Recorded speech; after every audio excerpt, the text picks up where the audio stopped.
Hello. Not at my best at the moment. I have MS and it's going off a bit on me. it's not happy with me. Anyway, this isn't about that. This is because I don't feel great, but if I don't get my thoughts out now while it's fresh in my mind, then forget it. Hellraiser 2022, directed by David Bruckner, written by David S. Goyer, and based on a story by Clive Barker called Hellbound, and a film by Clive Barker from 1987, I want to say. Yes, it is 1987. Hey, I'm good. See? I'm not as bad as I thought. Anyway, video might be a bit wobbly because I'm holding it in my hand and I get the shakes.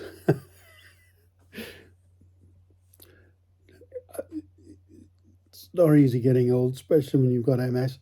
Better than the alternative, though. So, back to the point. Hellraiser. Now, stick with me through this. I put off watching it. Basically, where to start? It was described as a reimagining. Now, that pisses me off. What right has somebody to reimagine somebody else's thoughts and ideas, and to reimagine their creation? I don't like it. I really don't like it. And then you've got what seems to be a gratuitous change. Yeah, I'm changing hands. What seems to me to be a gratuitous change.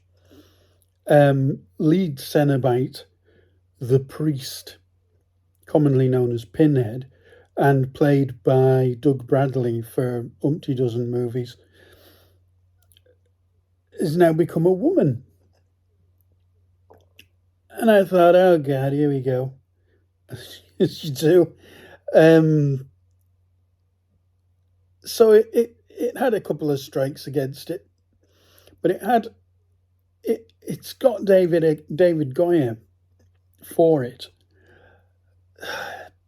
and it's Clive Barker. I mean, he may not, similar to Stephen King, may not translate particularly well to movies, but the imagination, the scope of his imagination is beyond words. Really, truly is. And the lead girl in it, I need to just check her name. Riley, the character is called, played by Odessa Azion. And I watched a film with her, coincidentally, a couple of days before watching Hellraiser, called Inhabitant, which is based on the Lizzie Borden axe-murdering American story. And she's very good in Inhabitant, very good indeed. So I thought, well, she might be good in this. She is, as is everybody else. The film starts with Goran Visnich's, from ER and many other things, character, who is a hedonist, a pleasure seeker, and a collector of occult artifacts, including what was known in the original film as the Lament Configuration puzzle box. Only this film, it's not. It's kind of a long thing with a twist in the middle. You do get to see the Lament Configuration box, don't worry. Now, I might have thought this is taking the piss a bit when I was watching it. If I hadn't read a document that was produced for writers and creatives um, for, I think it was now, I want to say Epic Comics. I may be wrong, and I'm sure if anybody ever watches this, that somebody will correct me. Um, but a comic series, anyway, based on Clive Barker's Hellraiser, imaginatively entitled Clive Barker's Hellraiser. And the document details um, much more in much more depth than the original films. I'm only counting the first three, by the way, because the rest are variable from garbage to real garbage. I I watched Hellraiser Judgment. I think it was last year, year before. My God, what a mess! Another reason for putting off watching this. And it's no wonder they've gone with I'm going to call it a reboot rather than a reimagining. Anyway, back to the document. Goes into great depth about the box's origins, about Leviathan, about the Cenobites and their purpose. And honestly, if I discovered that David Goyer had gone to this document and based his script on it, I wouldn't be surprised. So, reimagining, not so much because these are Clive Barker's ideas in the film. It's as if Clive Barker went back and redid it, if you get my drift, with a view to the greater mythos that he created. And I've got to say, it falls just short of brilliance. It's a really, really good film, very clever film. And the female Cenobite is excellent. And in fact, I have to say, I'm gonna look her name up as well. You see how prepared I am. It is actually on the screen. I just have to scroll down to it. Jamie Clayton, she's called. She's very attractive when she's not blue with pins in her head. But having said that, and this is something that Clive Barker intimates in his stories and in his overviews and in his original film, the Cenobites are quite sexy, even though you're looking at somebody with the skin peeled off or bits of it folded over and wrapped in on itself. Sorry for the wobbles there. I need to get a tripod. Anyway, they are quite sexy, strangely, and she is excellent. And I have to say, I actually thought her performance was more nuanced than Doug Bradley's. Never thought I'd hear myself say that.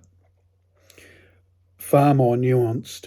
The half smiles, the looks from these. Admittedly, her eyes do have contact lenses, so that adds to it. But the expression, the looks, the way she holds herself,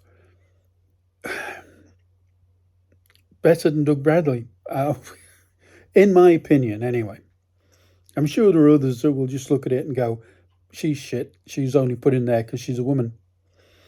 I think she's put in there because she's bloody good, personally speaking. But unfortunately, this day and age, even if someone is cast because they're good at the job, if they are of another colour or a different gender to the original, it's going to be looked at as being woke, even if it wasn't. You know, they looked across and they looked at all these people and they interviewed men and they interviewed women, then they screen tested men and women, and she got the job. Well, it's not woke, is it? She got it on merit, and she's bloody good. If she was crap, I'd say, like Jodie Whittaker, I would say that just cast purely as people describe it, box ticking. And I would consider that if she was bloody awful, but she isn't. She's really, really good. Um, as are the other Cenobites. They don't have an awful lot to do. Cenobites don't, do they? They just wander around throwing barbed wire at people, or chains with hooks on the end, or cheese wire, or stuff like that. They're there. They're a tool which Leviathan uses, and they're damn good. Chatterer is different, but just as good as in the first. If you don't know who Chatterer is, you will by the end of this film. He's horrible. Goran Visnich is a truly reprehensible character. He's a cad and a bounder. And his fate in the film is it's appropriate, shall we say. He comes a cropper. Yes, he does. Comes a cropper. Bless him. He, he's very good. He's very good at being bad. The cast are excellent. Odessa Azion, or Azion, I'm probably pronouncing it wrong, but somewhere in there it's got to be right because I've pronounced it 14 different ways. Odessa Azion, Azion, Azion, Azion. She's fantastic. Really, really good. Adam Faison as Colin, Drew Starkey as Trevor. Brandon Flynn doesn't get a lot to do as the protagonist Riley's brother, for reasons that will become obvious when you watch it. Nora, played by Yaufi Hines, didn't really see the point of her character other than to flesh the group out, and emphasis on flesh, um, and to squeeze in more Cenobite action, and it is squeezed in there. It's very good. Visual effects superb, and have come so far as to match Clive Barker's vision, because it is Clive Barker's vision, even though he didn't write it. All of this is his vision. It's brilliant, superb. It is better than Halloween Ends, which I've kind of reevaluated in recent days. I gave it 85%, and now I'm more leaning towards 75% because I didn't like the way they treated Alison, Laurie Strode's granddaughter. I thought her character, I thought it was bizarre what they did to her character. And thinking about it later, I've reassessed it in my head anyway. Hellraiser, I would go an 85%. Watched it last night. Is it likely to change? Probably not. In fact, I'm contemplating watching it again later on this week. It's really good. I'm not contemplating watching Halloween Ends again. Not that I won't ever, but not so soon. So yeah, I would definitely go an 85 on this, 8.5 out of 10, 85%, however you like. Brilliant. Really, really good. Can't recommend it enough, really. But if you've not seen them, once you've watched this, go back and watch Clive Barker's original Hellraiser and Hellraiser 2. Brilliant movies of their time to an extent. The visual effects might be jarring if you haven't seen it before. The costume designs are different. But the first film was written and directed by Clive Barker, and so you get to see a little bit more of what his vision was, for the Cenobites particularly. And the book, or the novella, sorry. It's been reissued as Hellraiser, but it was originally entitled Hellbound. I have a copy of it as Hellbound from 1987, I think. Not that you give a shit. Brilliant film. Watch it. Comment below if you could be bothered. Like, share, subscribe, all that good stuff if you want to. If you don't, don't. I'll still keep doing these things. Someone might watch them at some point. I don't care. Well, worth a go, isn't it?